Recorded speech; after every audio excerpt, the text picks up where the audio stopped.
early in my 20s, I became a real estate agent. And as a real estate agent, you have to go out and network, you have to go out and get clients, you have to meet people, you got to shake hands, you got to do things. And I would always find myself going to these little mixers to get to know people because that's how you're supposed to grow your business as a real estate agent. You're supposed to meet the right people and hopefully they connect you with new clients. And what I found is the majority of these events were just social mixers to get drunk. That's what most realtors did. They get drunk, and I fit right in. By the way, I mean that was me. But every event I would go to, people would say, "Hey, David, how are you? Hey, David, how are you? What's going on, David? What's this, that, and the other?" And I would get to meet people, but I would always forget their names. I wouldn't remember them, and it was probably because we were drinking. But secondly, it's just like people don't always leave a lasting like impact on you, and I, all my life have always shied away from embracing what I was diagnosed with as a child, which is albinism. I was always a person that would say, that's not who I am. I'm not an albino because that was what I was called when I was a kid. And when I would kind of thought and reflected on why people always remembered me, it was really the reason people remembered me is because I looked different than everyone else, comparatively in those groups. Because I lived in a Hispanic community. Most people are brown. I'm not. So I stood out. That flip of a narrative, when I realized that the reason that people remembered me was because I looked different, and I realized that in order for you to grow anything in life, people have to know who you are, it really changed the perspective of things. And then I realized that a thing that I blamed I blamed a lot of people for how I looked, like what was wrong with me when I was a kid, like why do I look this way? Why do people make fun of me? It was like a flip of a switch for me, and it was like, wait a minute. I am who I am, and I look this way, and I'm different, and I accepted at that moment who I was, and I accepted responsibility for who I was. And I said, now moving forward, I have to be this person who embraces the different, who stands out in a crowd, who's willing to step up, even though they may not feel comfortable. I do it. And that really led to the concept of taking my own, responsibility in life. And so ever since then, I'm like, if I was born with this condition, and it wasn't even my fault, I'm still going to accept it and I'm going to deal with it and I'm going to grow through it and I'm just going to become who I need to be. When you're starting out in your journey career, it's a very good thing to have that you want to help people win and you want to make sure people around you are happy. I think that's a good characteristic of what I would call manners. I would say that that's probably somebody who is raised right when they want to take care of others. Like they come to your house, let me get you something to drink. When they're in your a coworker, it's like, let me help you with your work. And those are things they don't have to do, but they necessarily believe it's the right thing to do. And there's nothing wrong with that. I think that there comes a point in time where it's not about people pleasing anymore. It's about getting the job done. When I think about how people get stuck in this is they forget to realize their own goals, dreams, and ambitions, such that they just tie their goals, dreams, and ambitions to other people's. And so they get a sense of purpose by helping others rather than helping themselves. And that's a trap because I know so many people who have sacrificed their whole lives to take care of other people, to make people happy, and never really live their own life. To get out of that, I think the most important thing to do is to think about who you wanted to be. And if, by the way, if your whole goal in life was just to please people, then that's your deal, right? But I think that most people wouldn't have that goal. I think most people would say, I want my tombstone to say, I did something big, I did something great, I gave, but I also lived. Because you can't live if all you're doing is just giving. I think that the world is designed to keep people from failing, not to encourage people to succeed. And that I saw many times as a child because being diagnosed with albinism early on meant that I was labeled disabled. And so I started school at 3 years old. I rode a little bus to school. People picked me up. My parents really coddled me. The teachers always took extra care with me. I had extra time to do homework. Um, they gave me special assistance. Like I was just really well taken care of most of my life. My family was really good to me. Everybody wanted to make sure I was fine and taken care of.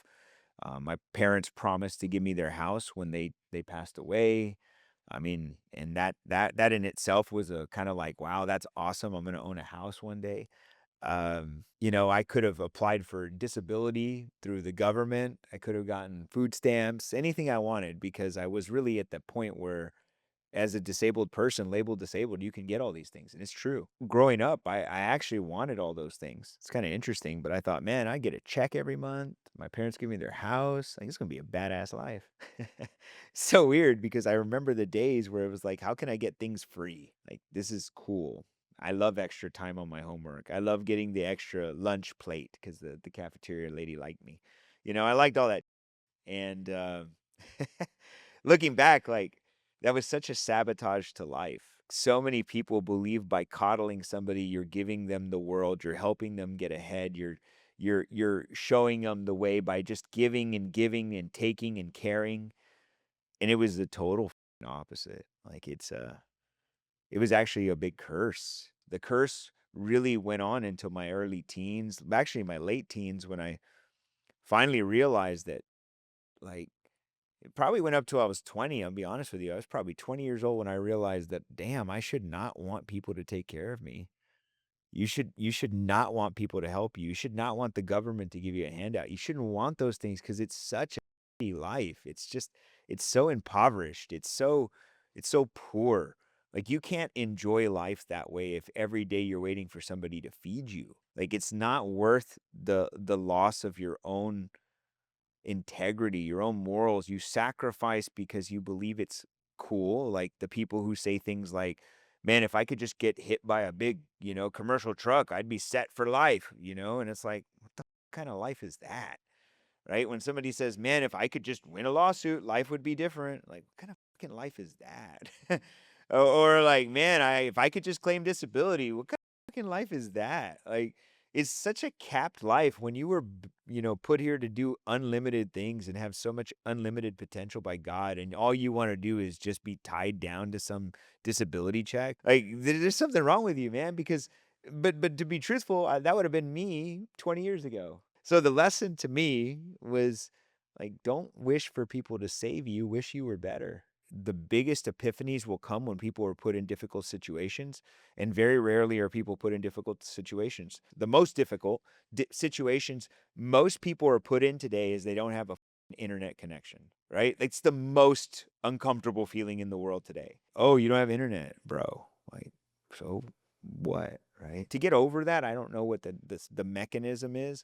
I would say that the world is really designed to keep people there. Just think about it in the sense that people today are too busy being coddled by the world. And I think that there's just a belief of mine that everybody should do it themselves. Like, and what a story that would be, to be truthful. Like, what a story it would be to say that I did it myself. I mean, even if the life isn't good, like, even if you don't live an extraordinary life, it's just such a blessing probably to die and say, at least I did it myself. It's got to be a blessing. Like, my mom is a good example of that. My mom, she's 82 years young, never had money, never had fancy things, never had she's never had an abundance, but she never asked for anything. She never took in a handout. She never got government assistance. She never worked, like, she never got anything she didn't work her ass off for. That's a blessing. Like, at death, even if she can't say, I left my kids millions and I did all these good. She didn't have to say any of that. She just can say, I did it all myself. Like, how fucking cool is that? I think that business owners today, um, are confused in the sense that they believe that they're supposed to build a business and that the business is supposed to be independent of them, meaning, like, how they work and what they do in their business is supposed to be separate from their life. I believe that I am my business, period. And so how I behave, how I act, what I do is an exact reflection of my business. And so my values in life are the exact same in my business. If you see our core values of health, personal development, integrity, honesty, winning, these are core values of ours. That's who I am. So I think that when you look at your life, you should be an example. You should be the example in your business of the values your business holds. Well, I believe that business success correlates personal success. So if somebody says to me, well, David, how do you know if somebody's going to be successful in business? I would say, well, if I consider work ethic as being a skill set, meaning somebody's ability to endure hard work for long periods of time beyond the point where they feel they need to stop. if I believe that work ethic is a major skill of success and they already have that skill prior to opening their business, then they're going to win. I get that. Most people don't see it this way. Like for a good illustration of this is most business owners don't succeed. Okay? Most business don't like most people go into business and never succeed. In fact, they either make exactly what they were making before they started their business and now have a 24/7 job versus a 9 to 5, or they don't stay in business and they go back and get a job. That's how it works. The majority of people who open businesses won't succeed because they still act like employees. They suck. They don't show up on time, they don't show up late, they don't stay late, they don't get the job done. They just constantly lack in different areas. Like they're going to suck in business too. I know they are because you don't change magically over effing night. Just, oh, well, I kind of, for some reason now that I own my business, I want to show up at 7 a.m. Bull. You're going to sleep in even longer than you did before. Like, oh, I just feel like I'm gonna be better on my own because I would have more creativity. I'm like, you were fucking creative here. How could you be creative out there? Or like, oh, I was just held back. You weren't held back. You were lazy. So go be lazy in your business, and that will transpire to them sucking in business too. So I believe who you are as an individual is going to determine your business success. I think values, by the way, are learned through observation, not through enforcement or like reinforcement. Like nobody came to me and said, like my parents didn't sit me down and just say, honesty is the best policy. Honesty is the best policy. Honesty is the best policy. You need to believe that. You need to believe that. Nobody sat me down and said that. I just saw my parents do everything with integrity and honesty. Nobody told me hard work is something to be valued. I just saw my parents work so hard. Like when I say hard, people wouldn't even believe it. But my mom would wake up at 6 in the morning, 5:30 in the morning. She would cook me breakfast. She would take me to school. She would work all the way till 6 o'clock at night. She would come home and she would cook dinner for me and my family. She'd go to bed at 9 or 10 or 11 o'clock at night, and then she would repeat the cycle 5 days a week. On Saturday morning, my dad and her would get up and they would wake up at 6 in the morning and they would start working on the house that they bought that we could not, like they bought a house that needed so much renovation. It's crazy. Like through my whole life growing up, I remember every weekend them painting something, fixing something, doing something to the house, and they would do it every weekend. And it would be the whole day. They would cut the grass, they would go outside and paint, they would do something like every weekend, Saturday and Sunday, to then do it again Monday and do it over and over. And I mean, I'm talking about my whole life. My mom could not sit down. She could not stop. My dad, the same thing every single day. I mean, and they never asked me to do a damn thing. Never. I never painted, never can put a nail in the wall. I didn't cut the grass. I didn't do they did this every day. I didn't think anything of that all my life until I started to work and I'm like, man, these motherfuckers work hard. No wonder I like to work hard. No wonder I can stop. They don't stop.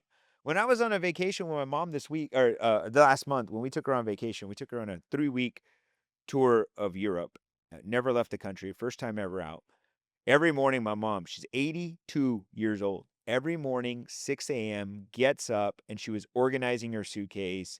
She was cleaning clothes. She was folding things every fucking morning. And I'm like, Mom, it's 6 in the morning. She's like, I gotta do something. Damn, this is where I get it from, you know? This is where I get it from. So the values are observed. And all my core values are things my parents taught me. My parents were always trying to learn something. My parents read all the time. My mom did Sudoku all the time. My dad loved the dictionary and playing crossword puzzle games, would always talk about language and things. These were uneducated people, by the way, not college educated, didn't go to school, not formal. They were just people who worked hard. And I learned all my values through watching them. No way did they teach me these things intentionally. It was unintentional. And I love that. I think everybody has values and they just don't know them.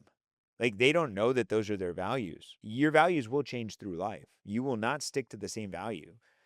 A value that will always change through life for every single person known to man is going to be the value of time. The scariest day of my life will be the day somebody makes me that offer. Maybe it's not 100 million, maybe it's a billion. It's going to be the scariest fucking day of my life because everybody's going to say, man, you should be so happy, David. $1 billion, you're going to be set for life and your kids and their kids' kids. And I'm going to be like, yeah, but then what the f do I do next? Every single person who touches or who touched the moon had psychological damage done to them when they came back home from the moon. Anybody who's done great things, the guys who win the gold medal at the Olympics, the guy who wins the Super Bowl championship 7 times, they're all in the head because the moment that you hit the pinnacle of your success, and that could be it by $1 billion, nothing could ever get there again. It is probably the most painful thing in the world to know, what do I do next? Because it'll never be as good. It'll never be as exciting. It'll never be the best. Selling is going to be the hardest thing I'll ever do because doing the next thing is going to be hard. It's going to be hard because anybody could say, well, yeah, you have a lot of money, but what do you do? Like, what are you going to do? Like, it's not as impactful. It doesn't have no more fun. And the second thing is that when you sell your business, you sell your cash flow. So now even though you may have $1 billion, you have no money deposited into your bank account ever again. So yes, now it only goes negative. It never goes positive. You have to do investments. What are you going to invest in? You have to start another business. What business do I start? And how do you even start a business that could be worth that again? Like, now you got to start from zero. Like, shit, that's going to be hard, man. It's a curse, not a blessing. She'll never believe this, right? But I would say it proudly, is the biggest win is my wife. And I mean that. Not like we're not perfect and like we have our own challenges. There's nothing to hide there. But I would just say that like she got me straight. Like meeting her and getting on this path, she's just made me more focused. She's given me a lot more clarity on things. She just like made me grow up, which I'm very thankful for. I wouldn't be a grown up. Like, I mean, that's kind of funny to say. I would probably be doing stupid with stupid people. I know that because it was like I mentioned that I grew up at 30. It's when I met my wife. It's coincidence. And did she make me grow up between 30 and 31? Hell no. It's taken a long time, right? So like it's just I'm a long-term project. Um and it can always be better. I would never say that we have a perfect relationship. I would just say that she's made me better. And that in itself was probably the most powerful thing I could ever done because I do believe who you marry really matters. I think it's who you choose to partner with really matters. And a lot of people do marry wrong. I see that a lot.